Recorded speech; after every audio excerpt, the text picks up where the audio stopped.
Well, hey, everybody. Happy Wednesday. Getting ready to record episode 100 of Mike in the Midwest. How about we do this, shall we? Why do I look blurry? What's going on here? Blah, blah, blah. Now I'm clear. Uh, okay, there we go. Is it you or is it me? Let's do this. Well, hey, everybody. Welcome to episode number 100 of Mike in the Midwest, a mini podcast for the amazing patrons just like you of the Be Our Guest podcast. Happy Wednesday if you're listening here live as I record, and I'd never announce it. And we are secretly always live on our YouTube channel for the Be Our Guest podcast. But you never know when I'm going to do these because I never know when I'm going to record these shows, because I sneak them in as I can during the workday, because it's just one of those things. I got to squeeze it in between quotes and final payments and calls to Cruise Line and Walt Disney World and Adventures by Disney and all that good stuff. It's always a lot of fun. I get to talk to my good friend Mickey Mouse about all these amazing Disney adventures that many of you are going on, which I appreciate your support over at the Magic for Less. I love hearing about those. And I'll talk about one of our great patrons' adventures here in just a few minutes. But I wanted to say, hey, how you doing on this first day of June 2022? Summer has snuck in here pretty quickly in the Midwest. Today is my wife's first day of summer vacation. Yes, she is done teaching again, and many, many years of teaching elementary school. She is wrapped it up and will not be back at her school until August. And August comes quickly. If you're a teacher, you know how fast summer goes. It's like warp speed. I'm telling you what. You think summer goes forever. That's the difference. So we've talked about these kind of topics on Mike in the Midwest over the past couple of years, over the past 100 shows. A lot of times we talk about those memories of childhood, a lot of nostalgia here on Mike in the Midwest. And one of the things I think we talk about is that when you're a kid, time seems to go very slowly. You're looking forward to Christmas. It takes forever between Thanksgiving and Christmas for that time to pass, because you're just dying to get those gifts on Christmas morning. Summer vacation, it seemed like it lasted 9 months. It's like you had an adventure. Every day seemed like it took forever. When you're a teacher and you're on the other end of that, summer almost feels like it's just like a 3-day weekend. It's crazy how fast summer goes when you're a teacher, but I'm a little jealous because that is the one part of education that I absolutely totally miss, is waving goodbye to the sixth graders, saying, hey, have a good summer. And then I'm out of there just faster than they are in my Jeep. Get in. I always drove my Jeep to school, and the last day of school would have the top down, doors off. And I was the biggest kid in the classroom. I was happier than any of my sixth graders that it was summer vacation. I'd crank up the radio. I'd roll out of there. I'd roll through Taco Bell or somewhere with my buddies. And, this was, I was a teacher. I didn't care. And we'd go have some fun, so that's how we rolled. And don't think, just so you know, don't think the teachers aren't as excited for spring or for summer vacation as the kids. They're more excited. This is why they do what they do. There's a lot of other reasons they want to be there for their kids and, touch the future and all that good stuff. But summer break is a huge part of being a teacher. Don't let anybody fool you. So anyway, hope you're doing well, and hope you are having a great start to your summer. Hope you enjoyed the 3-day weekend. If you got to have one of those here in the States, if you are listening in Canada or over in the UK, hope you had a nice Monday. It was Memorial Day here in the United States. We paused to think about those folks who gave the ultimate sacrifice so that we could have the great lifestyle that we have here in the United States of America, the freedoms that we get to have each and every day, that I think a lot of us don't think about. And myself, I think we just take those for granted sometimes. So it is nice to have a day like Monday to pause and think about all the folks who have gone to war and have sacrificed their lives so that all of us can have an amazing country. So hopefully you got a chance to do that on Monday, and also got to, most importantly, spend time with friends and family and enjoy the day off. A little break from the mundane, the work, and hopefully you didn't have to cut the grass or anything like that.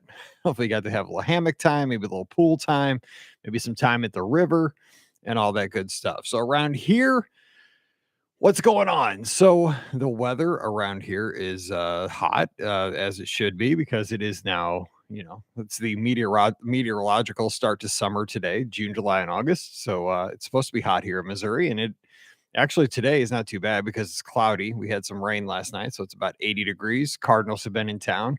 We just finished a series with the Padres, big 3-game sweep of a really good team from the National League West. So that was nice here. Remember, I've talked about this on the show many times. You want to know what it's like to live in St. Louis? And this is honest to God truth. And I know we have some listeners from St. Louis that maybe still live in St. Louis, but some that are living in other parts of the country that are from St. Louis. I know Dennis. I'll talk about Dennis here in just a second. But a lot of St. Louisans, and this is very true, and I don't know if this is true of other parts of the country, but I know that a lot of St. Louisans judge the summer by the series that the Cardinals are playing. So right now we were in the Padres series. Okay, so we just finished a 3-game sweep of the Padres. Now the next part of the week moves on. It's the extended weekend because now the Cardinals are heading up to Wrigley Field. We play 5 games against the Cubs starting tomorrow on Thursday. We play 5 games in 4 days. We play Thursday, Friday, doubleheader Saturday, Sunday night. We play on the game of the world. We play on ESPN. So for us, and you'll always notice, I always have on a ball cap. That's just kind of one of those things. There is a show all about this, that when you grow up in Missouri, when you grow up in St. Louis, especially, a lot of times you're put into like a Cardinal onesie at the hospital, and then you have a ball cap on your first birthday. And a lot of people don't ever grow out of that. You'll see a lot of old men that get around St. Louis and will always have on. I mean, I'll be one of those guys, always have on the Cardinals cap. They'll have on the one that Stan Musial wore, or they'll have on, whoever their hero is. My favorite Cardinal player of all time is Adam Wainwright. So even when I'm 90 years old, sitting on the front porch, telling kids to stay off my grass in the swing, I'll be wearing my 50 jersey, my Cardinal birds on the bat, 50 on the back, and, telling kids about, you never saw a curveball like the old one Uncle Charlie threw. And, because my grandpa would tell me about Stan Musial, and how his swing was, number 6 got up there, and I was a left-handed hitter too. And so my sophomore year, I actually wore number 6. That was one of the years that I did not wear number 21 or number 40, because those were always my 2 numbers in baseball. But my sophomore year, and again, I didn't have an opportunity to wear either of those numbers that were taken. So I took number 6. And I got to be Stan the Man my sophomore year, which was kind of cool because I was a left-handed hitter, kind of tall and lanky. And so I enjoyed that. So anyway, that's kind of what's going on here. It's baseball season. It's Cubs Cardinals this weekend. So we're pretty excited for that. You always get a little nervous. Cardinals are on a winning streak here. Cubs are having a rough year, but the Cubs could totally ruin our weekend. So we don't want that to happen. And plus, you got to remember, I've talked about this on the show. One of my daughters somehow has ended up in Chicago. Where we went wrong, I have no idea. No, we love her anyway, but she's living in Chicago. She's still a Cardinals fan. Don't get me wrong. Cardinals fan all the way. Now, if I catch her in Cubs gear, we'll disown her. Like, that's it. She's done. She's not coming back. Her stuff will be out of it. I'll have my studio in her bedroom quicker than a weekend, but she's still a Cardinals fan. So that's good. But yeah, hopefully it'll be a fun weekend. We'll win at least 4 games out of the 5. I'm hoping 3 would be okay, but 4 is what we should do. But now I'm getting greedy, so it'll probably be a disaster. Anything can happen at Wrigley Field, so we'll see how that goes. So hopefully your sporting team is doing well here in the beginning of summer. And hopefully your kids are not driving you too crazy if they're out of school yet, or if they're getting ready to get out of school. Because I know the end of the year gets a little hectic. I know we've already had an awards ceremony at Mallory's middle school as she wraps up her time at her middle school and moves on to high school here in the fall. That is crazy. Let me just tell you, if you're a parent, you're probably right with me. If you're not a parent, you can understand. I have 2 kids. One, obviously, up in Chicago. She's an adult now. You're still a parent to that kid, even though they're an adult. They still have questions. They still, text you with, all the time, and calls and FaceTimes, and you're always still the parent to the kids. But when your youngest is moving into high school, that's a little crazy because there's nobody behind them. You're just like, whoa, your youngest is a high schooler. And you just think about the things you did in high school. And you're like, oh man, no. So we'll see how this goes. But we're excited for our high school because Mallory's going to get to go to a really good high school, Francis Howell. We're excited for that. Paige went to a different high school. She went to the high school that was in the district that my wife and I both went to. I went to Hazelwood Central. She went to Hazelwood East. Paige got to go to Hazelwood West. So we did all the Hazelwood high schools in North County. But Mallory's getting to go to Francis Howell, which is a very competitive, well-respected high school where we just moved a few years ago. So we're excited for all the opportunities there. She'll be a cheerleader next year, which is going to be fun. So we'll get to watch all the football games, all the basketball games, and not having a son, that's pretty cool because I get to see all the sporting events. We went up and watched our high school baseball team this past Saturday, and they were playing in the state quarterfinals. Ironically enough, against another team in our district, they played against Francis Howell Central, and we took care of business up there. So our baseball team is now this Friday headed to the state Final Four down in Ozark, Missouri. So maybe Matt Parrish will get to see them from the 3028. He's down in that part of the woods, but we're proud of that. So that's kind of what's happening here around here. And it's an exciting time, though, because, I like summer. I get to have the girls home. Just, it's just nice. The weather's great here. We have a deck on our house, and a lot of times I'll just work in the evenings with my laptop and my iPad on the deck instead of sitting inside, in the basement where it's kind of, it's not as exciting. So you get to hear the crickets and the frogs, we have that kind of sound, and the birds and all that stuff. Last night, as I was talking with Chad at Disney Cruise Line, one of my good friends that I speak with almost on a daily basis over a cruise, I was working on the deck, and he's like, "What's all that?" I'm like, "Oh yeah, those are birds, and that was a frog," because he was wondering what all the noise was as we were researching a couple of cruises that we could not find in the system, but we were sure they were there because there was a spot there where the cruise ship was not doing anything, and I was guaranteed that cruise ship was not just going to park empty for a week. So we had fun with that. Okay, so what else is going on? Let's see. Let's talk about last week's show. So last week we talked about, somebody asked on the Patreon Discord about collections that I had as a kid. What did I collect? And I talked about a few things. The biggest thing that I collected, obviously, were baseball cards. And I talked about how I would alphabetize them and I would put them into divisions and National League, American League, and then National League East, National League West, American League East, American League West. And I'd sort the baseball players. And I still have those. And I still cherish kind of those baseball cards because as soon as I look at them, it takes me back to the early 80s, and it takes me back to Weehop baseball fields when I purchased those after umpiring or after a good game of playing first base or pitching for the Florissant Tigers or whatever our team was that year in Little Corey League. It was we didn't play Little League, we played Corey League, but having a pepper belly after the game, it's kind of like Taco Bell without the shell. Chili, cheese, and Fritos. But yeah, it was just great memories. Talked about how my sister and I both had sticker books, and we would collect stickers, puffy stickers, scratch and sniff, and you're always trying to fill that up and put it exactly how you wanted to get it. Some other things though. Well, let me get some feedback that people left from last week. And then I'll talk, as I thought about this over the past week, there were a couple other things that I collected that I totally forgot about.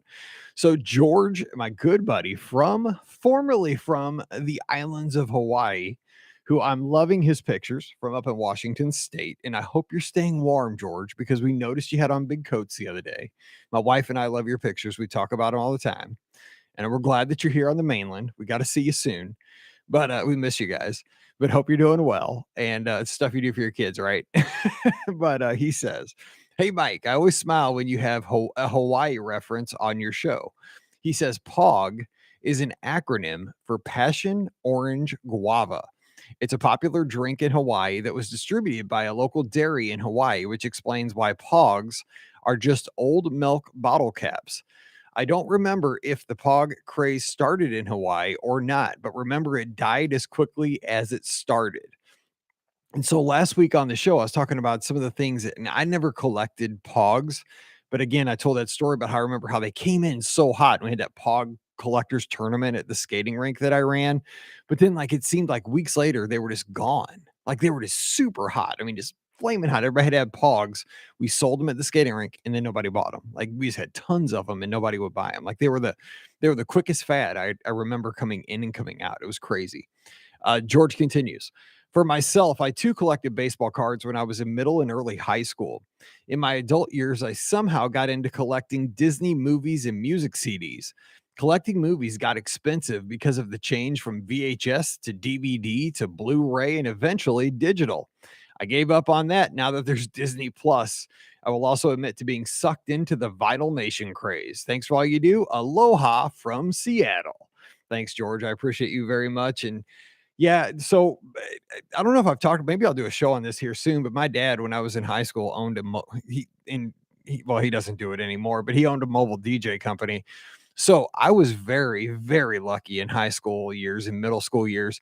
We had all the music and CDs that I could ever want because it at the peak of my dad's DJ company, we had 10 to 12 different systems that would go out every Saturday night in St. Louis and do wedding receptions and proms and homecomings and all these dances, all these parties. And so every system had to have a complete set of music from the 40s to up to current day, up to that, that week's top 40. And so we had so many CDs. I mean, everywhere. And we had the very first CD burner that I ever saw. And so we could burn our own CDs. And so I never had to worry about collecting music, even though I had a huge music collection just in the garage, because that's where we stacked all the systems for all the DJs to come in and get their equipment every Friday or Saturday night. So, but yeah, collecting music, it's crazy because that was a thing that we did in the 80s and 90s and moving forward. And now, Apple Music, we had a question about that on the main show the other day about, how do you get pumped up for your trip? Where do you go and get music? And Apple Music now has Disney sponsored playlists for Future World. You can get all the tunes from, I mean, that's how specific it is. Adventureland, Frontierland. You can get, these background, not really background loops, but more, kind of those officially licensed songs from like Country Bear Jamboree or uh, Big Thunder Mountain or Splash Mountain. And it is interesting because that's the stuff we lingered, really wanted and really searched for about 10 years ago. And now you can just stream it. You pay your money each month and you just have access to 40 million tracks. You don't have to collect it. However, though, I do listen to a lot of retro podcasts about, old video games, old just pop culture, basically. And one of the things I think is a huge collector's item right now, if you have it, and I bet you George does, are those what are called clamshell VHS tapes from the 80s. So those old, like Little Mermaid movies, Beauty and the Beast, that were in those big, they're called clamshell cases. And ironically enough, if you go to Walt Disney World right now, they're just basically notebooks, things you can write notes in, but they're modeled after the clamshell VHS cases, which I'm sure the kids are like, those are cool looking. What are they? Yeah, that's what we all had. That's how we watched our movies back in the day. We didn't go to Disney Plus. There was no Disney Plus. You didn't just hit a button and boom, it was right there. Everything you want, right there. Just anytime you want it, right there. But I'm guilty of that. And by the way, how cool is Obi-Wan Kenobi? Yes, it's Wednesday. I got to go watch episode 3 here tonight. I'm pumped for that. I'm glad the Cardinals had an afternoon game because tonight is episode 3 of Kenobi. What do you think, though? Give me feedback about that with no spoilers on the Patreon feedback. All right, Trisha up in Wisconsin says, I collected ceramic Disney figurines. I had over 100, but the most special one was a Figment I bought 25 years ago in Epcot. Over the years, my parents packed them away and were forgotten. During our recent move, I unearthed a box of the remaining non-broken ones, and among them, Figment. I bet that's worth more than the popcorn bucket. I bet it is too, which is amazing. P.S. We listen to the Brewers on the radio because we have arguably the best commentator, Bob Uecker. His catchphrase was get up, get out of here whenever we hit a home run. Trisha, let me tell you something. I have the MLB at Bat app, which is that $20 a year app that you can listen to on your phone. You get the home and away feeds for every game. And I too, when the Cardinals are not playing and I'm going for a walk or something with the dog, will listen to old Uke, and I'll listen to the Brewers games just because he is that awesome. Yes, and we actually kind of claim him here in St. Louis. Now I know he's a Milwaukee guy through and through. And even though the Milwaukee Brewers are kind of the rival to the Cardinals, like we're the 1 and 2 team in the Central for sure. Like I respect the Brewers. Like I don't have any. The thing is, it's really hard to have a like a beef with the Brewers. They're a small market team, kind of like us. They do it right. I'm a huge Yelich fan. I like Locane. You guys have a lot of good players. I love your ballpark. I just love the town. I mean, like, you got Euchre, who was a former Cardinal. He played for the Cardinals. Like, there's a lot to like about the Brewers, even though I want to beat you guys. I don't want you guys winning the division. But it's not like a Cubs Cardinals thing, especially like a Padres thing, or there's a few teams I really don't like. But yeah, I'll listen to you too. You guys have a great commentator in the old Uke in Major League. That's good stuff. All right, Christy Arthurs has our final piece of feedback today. She says, sticker books, the commodity of my childhood. Man, I loved those. She says, I still have my old sticker collection. Also, Pogs, you're right. Came in fast and went out fast, but so much fun while it lasted. So thank you so much to Trisha, Christy, and George for the feedback.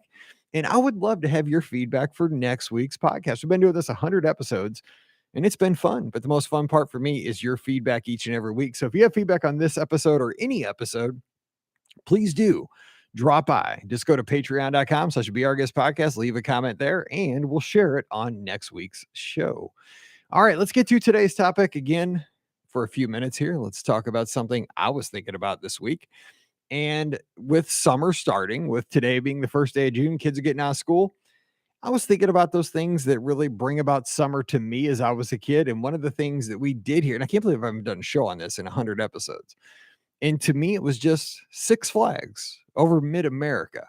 So again, I've talked about this on the podcast. I didn't get to go to Walt Disney World, to the Disney parks, until I was in college. I didn't do that for a long, long time. We never did really travel as a kid. I didn't even go on a vacation, but one time, I went one time in 5th grade to spring training because my dad was a catcher for a Major League Baseball pitcher that pitched for the Phillies.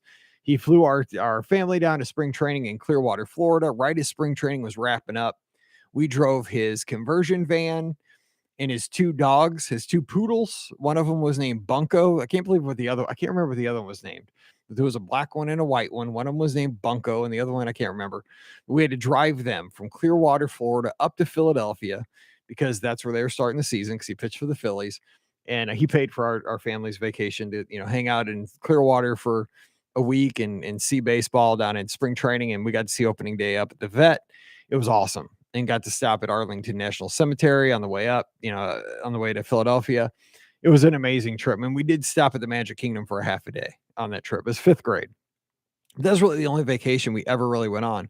So when I was a kid, the big vacation was to get to go to Six Flags. You got to do that maybe once or twice a year, like when I was younger. And it was a huge deal. So I've talked about many times in my neighborhood, my good friend Ryan lived across the street. We're same age. He went to the private school. He went to the Catholic school called Sacred Heart. I went to North County Christian, just kind of a Christian private school. So we never went to school together, but we would always talk about going to Six Flags. Like that was the biggest deal. And Six Flags, if you don't know, if you're from overseas or outside of the country, it's kind of a regional theme park. Right now, I believe it's owned by Warner Brothers or something like that, but there's a lot of them around the United States. I would say that there's probably maybe 20 or so Six Flags theme parks around the United States. They're in Texas, they're in California, they're in Chicago, they're in New Jersey, they're in Kentucky, they're in Georgia. But there's one in St. Louis, outside of St. Louis. It's actually in Eureka, which when I was a kid, it was called Six Flags over Mid-America, which if you look it up now, it's called Six Flags St. Louis. But when I was a kid, it was better. It seemed more grandiose because it was Six Flags over Mid-America. It seemed like it was the place to be if you were anywhere in the middle of the United States of America. And it seemed like it was a bigger deal when I was a kid. There wasn't, I don't know, maybe, in the 80s, there wasn't as much to do as there is now.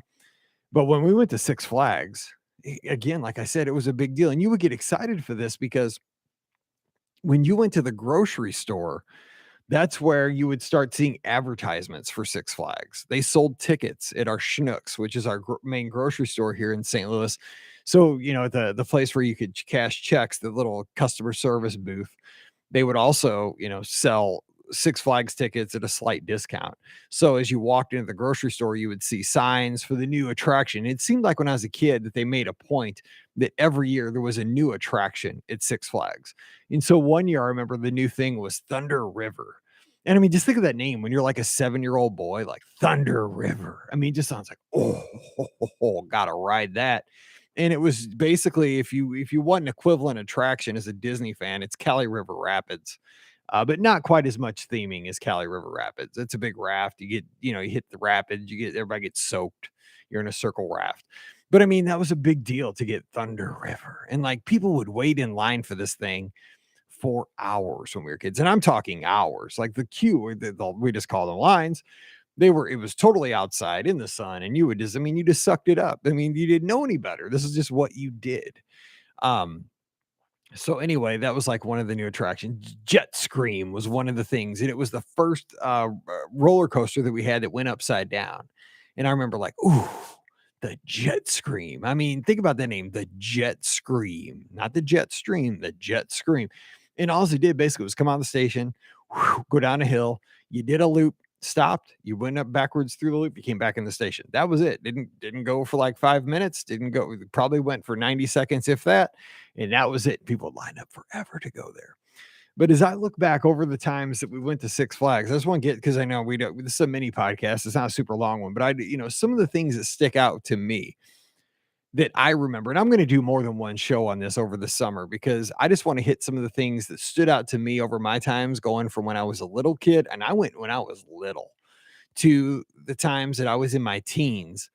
I want to touch on a few things, and then we'll hit some of these other things kind of as I go through this. First of all, my early recollections of Six Flags are my dad taking me there with his best friend. My dad was always in bands, and he was in a band with a friend named Darwin. My dad was kind of a hippie. Okay, so that we've kind of established that. I love my dad, but he was kind of a hippie. He was a drummer and still is. He plays the drums every Sunday at our church. And his good friend Darwin was a bass player, and they actually were in business together working out of our garage. They made road cases for musical instruments, and they had a pretty good business doing this, kind of a side business. My dad worked in construction, but he also did this, at nights and in the weekends for extra money along with Darwin. It was called Nail Road Cases. But they were good buddies. They hung out all the time. One of the things they loved to do. Now, again, remember, I was born in 73. So this was probably in the late 70s, very early 80s. They had season passes to Six Flags. And so one of the things they would do, they told me this. I don't remember this, but I've seen pictures. I've seen a couple pictures. They would go to Six Flags. Darwin and my dad would go. This is when they had to watch me. I guess my mom had something going on. So they would take me to Six Flags because Six Flags had a big arcade. And one of the things Darwin and my dad loved to do was play pinball. And so what they would do is they'd sit me on a pinball machine right there next to them, and they would play pinball. Like, and they just let me sit on the pinball machine next to them at Six Flags. So I spent a lot of time apparently sitting on pinball machines at the arcade at Six Flags. Another story I remember when I was a little bit older. So one of my favorite rides at Six Flags as a little kid, because again, when you're little, you don't ride scary stuff, right? But the favorite ride as I was a kid was we called it the log ride. It was just like the flume ride, kind of like Splash Mountain, but it's not as tall. You just not as much theming. You just get on a log, it goes through the woods, and then you go up kind of a semi big hill and go down and get a little wet. That's basically it. But it was, when you're a little kid, like 6, 7, it's a big ride. I think it's fun. It still is fun, actually. So, I remember my dad was like, okay, we'll ride the log ride, log ride. Well, it was dark and it was the end of the night. I'm like, can we ride the log ride one more time? He's like, sure, sure, sure. So we're getting this line, super long line, not really paying attention. I'm like, okay, are we in line for the log ride? Because this looks different. He's like, yeah, it's a different line for the log ride, but it's the log ride. My dad lied to me. We're in line for the Screaming Eagle, which, okay, so the Screaming Eagle, if you don't know, back in the day when it was built, and it was built in 1976, because that's why it's called the Screaming Eagle for the bicentennial. When it was built, it was the world's, not the United States, it was the world's fastest and longest roller coaster. And this thing was terrifying as a little kid. Nope, this thing. So we get up there, and all of a sudden I figure it out, like as we get to the station, because I don't hear boats coming in. This thing, when it comes into the station, makes this distinct sound. It almost does sound like a screeching bird, because it screeches on it, because it's a wooden roller coaster, and it's on, you just got to hear it. It makes this distinct sound. If you've been on a wooden fast roller coaster, you know that sound it makes. Comes into the station, pulls in. I'm like, oh, that's not the log ride. But it's like, yeah, you'll be fine. You'll be fine. So, I'm like, well, what am I going to do? I'm with my dad. So we get in. I mean, it freaked me out. This thing, I think it goes like 65 miles an hour. I mean, you're going up super high. And again, you're a little kid. It was terrifying, and I mean, I'll ride it today, but my wife and I actually went to Six Flags with Mallory, like, last year, I think, or maybe a couple of years ago, and this ride still is out there from '76. Still a wooden roller coaster, still goes just as fast. It is super long. I mean, this thing goes on forever. It's a long ride, and the thing that we noticed is we are way too old to be going that fast on a wooden roller coaster because it is so rough. It just shakes your guts like the whole time, but you're going super fast. You're going down, up and down these hills. You're taking these super sharp turns at like six. I'm too old for that stuff. Like, I've learned. I loved it when I was in my teens, my 20s. It was awesome. Holy cow. It was crazy. So that was one of the things I remember from when I was younger. One of the other things I remember, one of my memories with my grandpa at Six Flags. And again, I'm just hitting random memories of Six Flags. We'll talk about many other things that happened at Six Flags here in a future show. But my grandpa, I've mentioned this on the podcast a couple of times. My grandpa loved MGBs. If you don't know what an MGB is, it was a British car, little sports car. It was a coupe. They were teeny tiny, almost like a Mazda Miata, if you remember those, or like a Mini Cooper, but they were super small. And my very first car was an MGB. It was a 1971 MGB two-seater, little coupe, little bitty thing. That was my first car. We bought it for $500. We fixed it up when I was 10, and when I was 16, I got to drive it. So this is kind of like Disneyland if you think about it. And by the way, interesting fact, our Six Flags opened in 1971. So this year they're celebrating their 50th, or last year they were celebrating their 50th anniversary, just like Walt Disney World. So very interesting that time, Walt Disney World and our Six Flags opened at the same time. But they had the little cars, and the cars were basically like little MGB midgets, because back in the day, MG made these small cars that I had an MGB, which was small, but they also made a version called the MGB Midget, which was even smaller. These things were super small. How they were legal to drive on the highway, I have no idea, but they were. And so they had this little, it's basically like the Tomorrowland Speedway, where you drive with the rail down the middle of the track, but they were MGB midgets. And my grandpa loved it. Like, even though like he had one, he had an MG, he had like 10 of those in his lifetime, but he always loved going on the little cars there, and I'd ride with him. And I have a picture of grandpa and I on those cars. Another thing I remember from a little bit later, when I used to go, so when we were teenagers, well, let me save that one for just a second. So one of the things I remember always getting as a kid, and I don't know if you had these at your local amusement parks, and this is like a really distinct memory, but one of the like souvenirs you would get, or one of the refreshments you would get at Six Flags back in the day, and I haven't ever seen these at Walt Disney World or any other theme parks. You would get like juice out of those carts. So, at Six Flags, they have the refreshment carts all over the place where they sell Mickey bars and the It's Cadoozie's and the frozen bananas and stuff, and bottles of soda, the carts. So they had those all around Six Flags.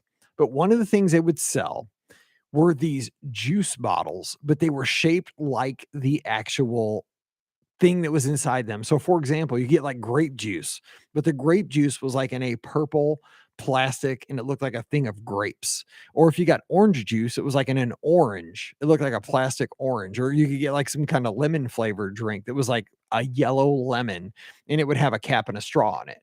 And those were always like the coolest things. And I've always thought Walt Disney World should have those, because I always thought those were fun. I think kids would like those still today.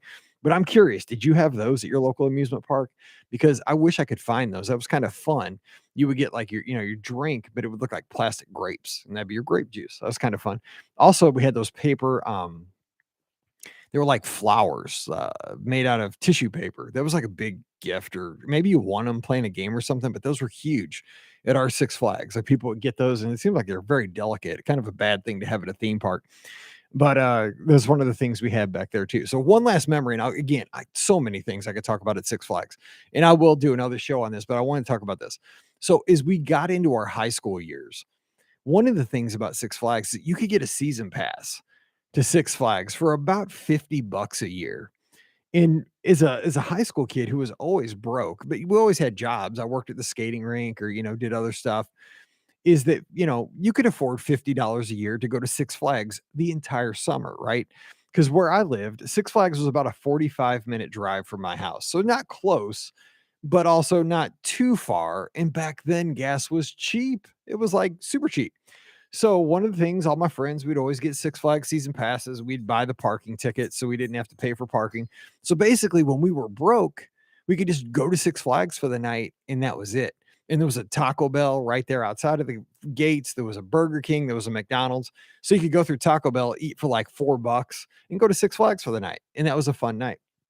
But one of the things they did for a couple of years, they had like a nightclub where the local radio station, the top 40 radio station would like play on Friday and Saturday nights. It was called Tremors. And so you would hear like on the radio, they would, have like a, radio show with all the top music and they'd be broadcasting live from Six Flags. So it was always kind of fun to swing by there. But it was one of those things that, and I don't know if this is still the case in 2022, but I think season passes are still pretty reasonable for Six Flags. They're definitely a lot more reasonable than Walt Disney World. You're talking 100 less than $100 a person for the entire year. But it was one of those things, we would just hop in the car, go to Six Flags, and you just hang out there. You'd ride the log ride, you'd ride the Ferris wheel, you would get on the old Screaming Eagle or the Ninja, or you probably didn't get on Thunder River because you didn't want to get soaked. We just hang out there. It kind of became kind of like the outdoor mall, but a place to hang out where you could get snacks, you get a funnel cake or something, and just have a good time over the summer because it was already paid for because you had your pass. And it was one of those things. So let me ask you about that. So for next week's feedback, for next week's show, give me your thoughts. Did you have a regional theme park or an amusement park that you went to and hung out like this? What did you get for snacks? What did you get for souvenirs? What memories do you have that were unique to your amusement park that maybe was different from our Six Flags or Walt Disney World? I'd love to hear about that and share that on next week's show. All right, well, we're going to jump out of here and hope you have a great week. So thanks for hanging out with me for this last 35 minutes or so.